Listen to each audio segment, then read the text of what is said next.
Welcome to footballgameplan.com, where football makes sense. I'm Memory Hunt, the czar of the playbook, bring you our NFL wildcard playoff preview between the Seattle Seahawks and the Washington Redskins. Now let's take a look at some keys to victory for both teams, starting with the Seahawks.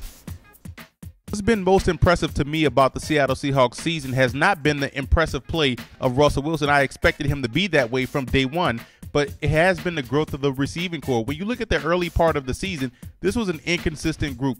Drop passes, tip passes that led into interceptions, but now you see Golden Tate, you see Zach Miller, you see the other tight end Anthony McCoy getting involved. They're getting everyone involved in the passing game, and that's making this offense that much more dangerous. So now, when you go into those 3 and 4 wide receiver sets, you have the full confidence in completing passes, and I think that's how they're going to have to play the Washington Redskins. They're going to have to spread out that 3-4 defense and attack the individual matchups. And when you spread out a 3-4 defense, now you open up the running lanes for Marshawn Lynch and Robert Turbin. So that's what's going to have to happen. You're going to see these guys go into more 3 and 4 wide receiver sets, widen out that 3-4 defense, and try to create running lanes and also attack the individual matchups in the passing game. But let's go inside the lab and look at this Seahawks defense to see how they can defend themselves versus that pistol offense.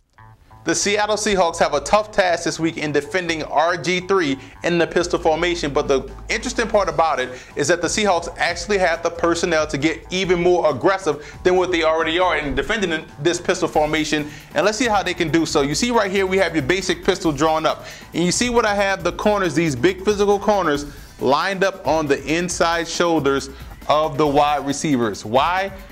That's how you have to play. That way you do not give up the slant routes, because you have your help right here, Cam Chancellor, and you also have your weak side back there squeezing down to limit the window for RG3. A lot of times teams don't have the corners that they have to be as aggressive to line up inside and essentially giving up the outside route, forcing RG3 to throw over the top, over these 6'3" corners and be accurate, consistently throughout the game. Now, what's going to happen, they're going to motion this guy. Sometimes they're going to either bring him over here or bring it back over here. But that's going to be the responsibility of the inside backers. These guys their responsibility will be this fullback, H-back tight end, and Alfred Morris.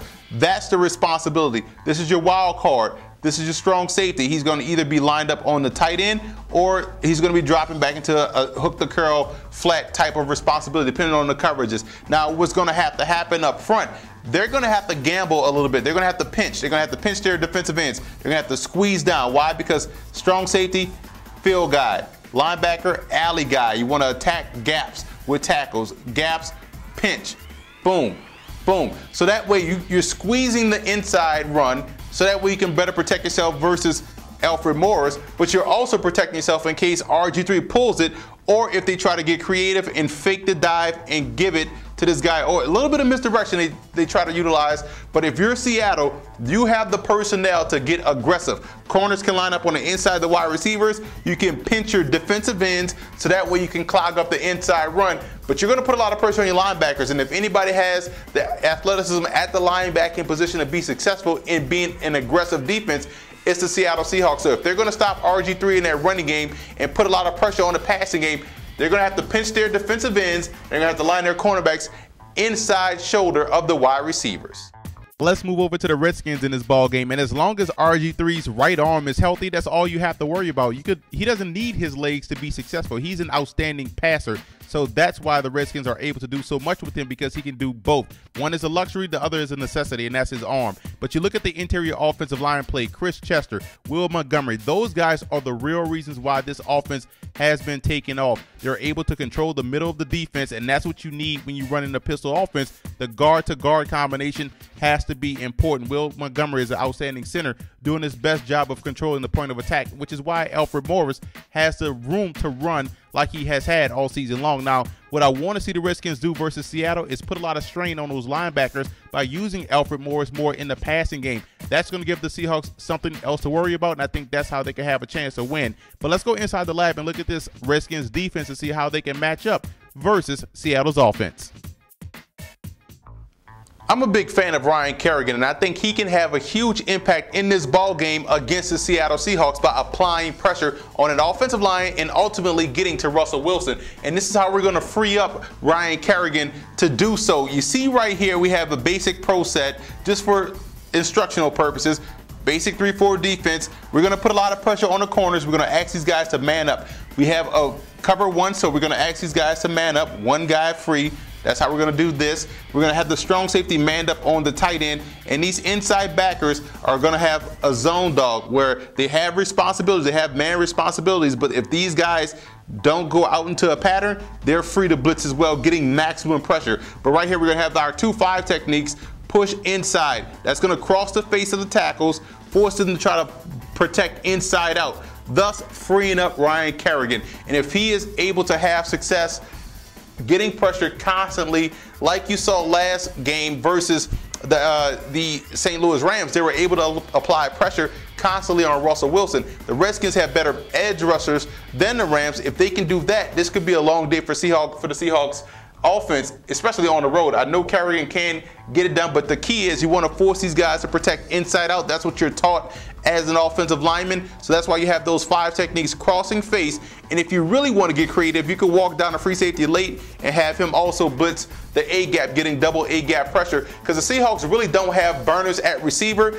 You can win those individual matches with D'Angelo Hall and company out there on the flanks. So you can take chances in sending extra at Russell Wilson to confuse that offensive line and confuse his protection. And that's how the Redskins can, one, free up Kerrigan while getting pressure on the rest of that Seahawks passing game.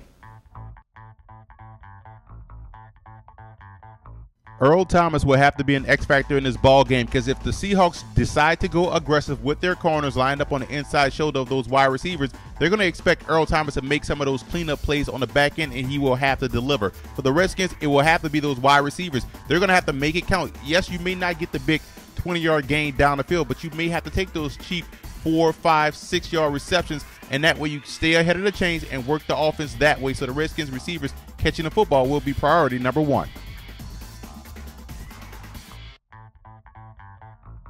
Now let's look at the personnel breakdown in this ball game, and quite honestly, this is an even matchup. 2 exciting young football teams that will be very good for a very long time. The Seahawks do have an advantage in the secondary and on special teams, so that could be in fact a factor in this matchup. But overall, look for a close, contested game between 2 young and talented football teams.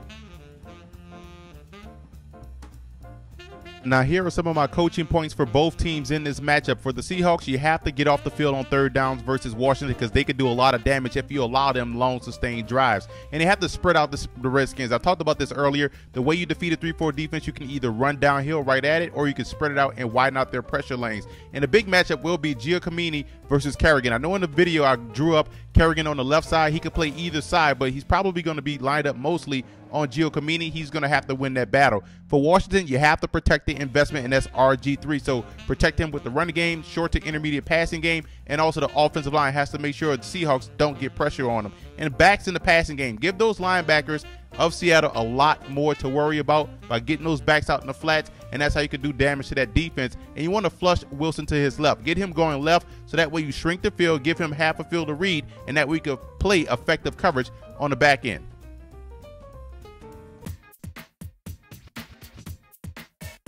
I like the Seahawks in this ball game. I think the Seahawks defense is a bad matchup for the Redskins offense. They have big and physical corners that can man up on wide receivers, but also have the ability to run up and make a tackle at the line of scrimmage. And you look at their defensive line, big guys that are versatile. Red Bryant is over 330 pounds, but is a defensive end. And you look at the athleticism at the linebacking core, being active at the line of scrimmage, beating the rubber at the road. I just think this is a bad matchup for the Redskins, so I think the Seahawks go on the road and come away victorious. And I also want to give a huge shout out to Seahawks fan forums and Redskin fan forums for always showing football game plan support.